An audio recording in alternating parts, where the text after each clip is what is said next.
आखिर कौन है भारत की निमिषा प्रिया जिन्हें यमन में 16 जुलाई 2025 को फांसी दी जाएगी? ये फांसी क्यों दी जाएगी, इसकी क्या वजह है और क्या भारत इस फांसी को रोक सकता है, इसके बारे में डिटेल्स में बात करेंगे, तो वीडियो को एंड तक जरूर देखें। निमिषा प्रिया केरल की रहने वाली हैं और वो एक नर्स थीं और काम की तलाश में 2011 में यमन चली गई थीं। वहां पर उन्होंने एक मेडिकल क्लिनिक खोलने के लिए एक यमन आदमी तलाल अब्दो मेहंदी से साझेदारी की और उनके साथ मिलकर एक मेडिकल क्लिनिक खोला था। कुछ साल बाद सब कुछ ठीक चल रहा था, लेकिन फिर उनके बीच झगड़े शुरू हो गए। निमिषा ने अपने परिवार को बताया था कि वो आदमी उन्हें शारीरिक और मानसिक रूप से परेशान करता है। निमिषा ने उस आदमी पर यह भी आरोप लगाए थे कि उनके दस्तावेज भी जबरदस्ती अपने पास रख लिए थे, जिससे निमिषा प्रिया यमन से बाहर भी नहीं जा सकती थी। 2017 में मामला इतना बढ़ गया कि निमिषा ने उसे बेहोश कर दिया और फिर उसकी मौत हो गई। बाद में उसका शव पानी की टंकी में मिला। यमन की पुलिस ने उन्हें गिरफ्तार कर लिया।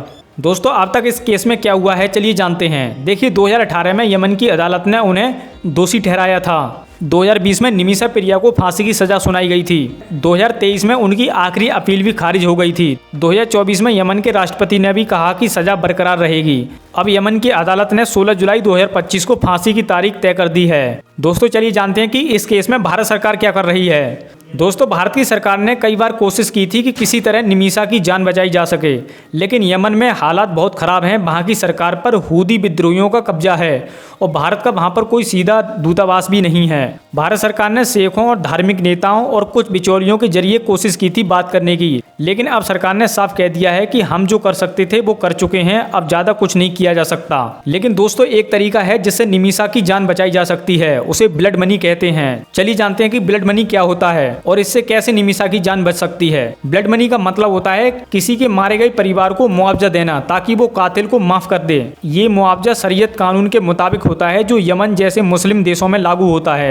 अगर मृतक के घर वाले पैसे लेकर माफ कर देते हैं तो फांसी रोकी जा सकती है।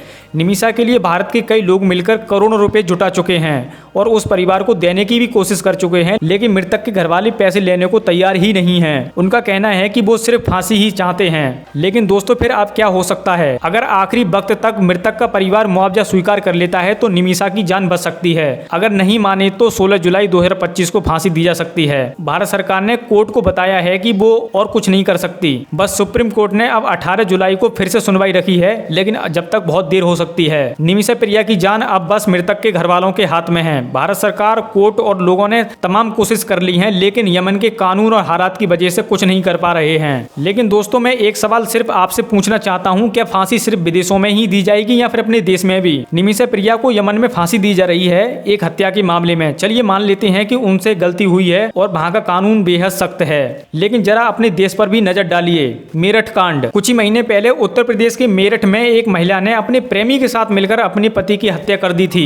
हत्या के बाद उसके शरीर के टुकड़े किए गए और ड्रम में भरकर घर में ही छुपाकर रख दिया था। ये सुनकर पूरा देश दहल उठा था। लेकिन इस केस में भी ना तो फांसी की मांग जोरों पर है और ना ही सख्ती से कार्रवाई होती दिख रही है। तो दोस्तों, सवाल ये उठता है कि अगर निमिषा प्रिया को यमन में फांसी दी जा सकती है तो फिर भारत में अपने पति को काटकर ड्रम में भरने वाली महिला को क्यों नहीं? सौरभ राजपूत के हत्यारों को फांसी क्यों नहीं दी जा सकती? क्या हमारे कानून में गंभीर हत्याओं के लिए सिर्फ उम्र कैद ही काफी है? क्या न्याय का पैमाना देश बदलते ही बदल जाता है? जब तक हम अपने देश में भी हर हत्या को लेकर सख्ती नहीं दिखाएंगे, तब तक न्याय अधूरा ही रहेगा। अगर निमिषा को मौत की सजा दी जा सकती है तो मेरठ और सौरभ राजपूत जैसे मामलों में फांसी होनी चाहिए, ताकि अपराधी डरें और इंसाफ जिंदा रहे। आई होप ये वीडियो सही लगी हो तो वीडियो को लाइक करें और इस प्रकार की और वीडियो देखने के लिए हमारे चैनल को जरूर सब्सक्राइब करें। धन्यवाद।